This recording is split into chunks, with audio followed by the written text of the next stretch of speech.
lately I've been hearing, and it's been a little bit of mixed emotions or mixed thoughts or feelings or whatever you want to call it, because we're not getting all that across the board evenly with the Phoenix Suns.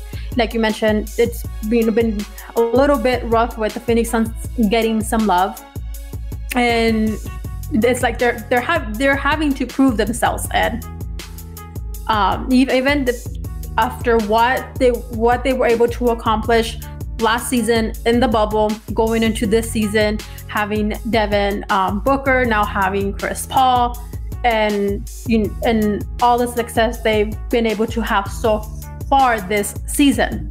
But there is still a lot of doubt from a lot of people in the Phoenix Suns that they are not taking them being taken seriously.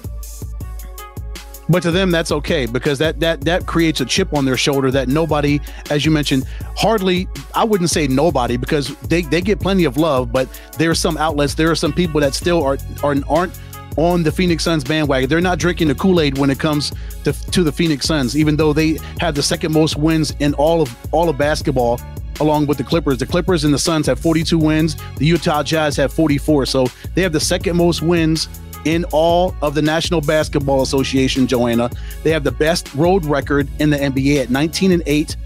They're 24-10 in the Western Conference. And you know how tough the Western Conference is. They're 24-10, Johanna, in that conference.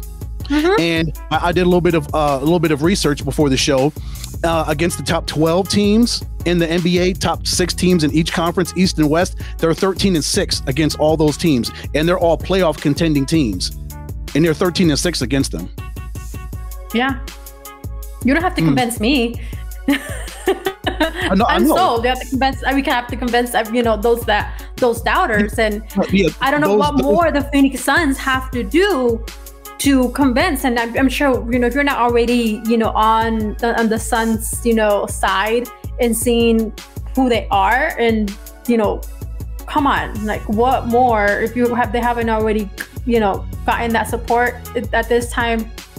It's going to be a little bit too late, or they're going to be, they actually were for real, and we should have taken them, seriously. Because there's been a lot of bashing, and I was listening to a show the other day, earlier this week, not naming names or outlets or anything like that, but there was a lot of bashing on the Suns, a lot of bashing on Chris Paul, Devin Booker, and the players. So, bashing in what form? That maybe we talked about this yesterday, Ed. And the way that, even though the Suns do have Chris Paul, they're still not being, they still don't believe that the Suns are really, you're legitimate. A true legitimate team. Yes, they have Devin Booker, but they're pretty much saying that if it wouldn't be for them, they probably wouldn't be where they are now. So, but if we come back to last season, like, they were 8-0. Yes. 8-0. And that was without Chris Paul. Yes. Adding Chris Paul only made the Suns better. Yes. So and how can you saying that Chris Paul is great, or he's good, but he's not the greatest, which in my opinion, I think, differently. Whoever said that, I'd completely disagree. That they say Chris Paul, that CP3 is not one of the greatest point guards to ever play this game, not one of the greatest athletes to ever suit up and play basketball. Oh my gosh. What are you watching?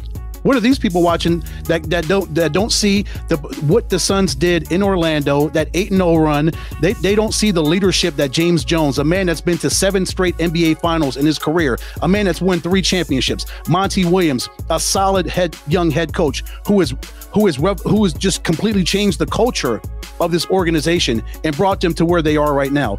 You can't look and see what's going on in this organization with this talent and this leadership of this basketball team, and you can't see that the Suns are doing some great things. And we know how bad it's been with this basketball team over the last decade or so.